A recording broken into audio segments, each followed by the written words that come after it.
আসসালামু আলাইকুম। আশা করি আপনারা সবাই ভালো আছেন। এখন আমি তৈরি করতে যাচ্ছি রুই মাছ দিয়ে বড় কলই শাক। এখন কড়াইতে সামান্য তেল দিয়ে দিলাম, মাছগুলি ভেজে নিলাম।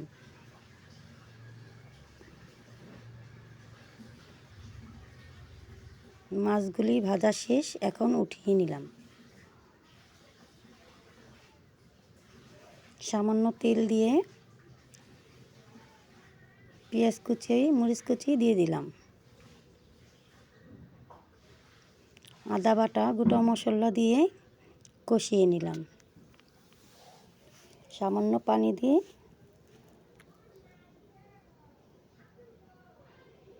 সামান্য লবণ দিয়ে দিলাম। মাছগুলি কষিয়ে নিলাম।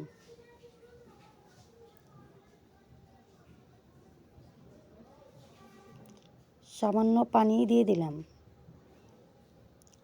বলক এসে পড়েছে, পাতাগুলি দিয়ে দিলাম। এখন আমার রান্না শেষ, পরিবেশন করলাম।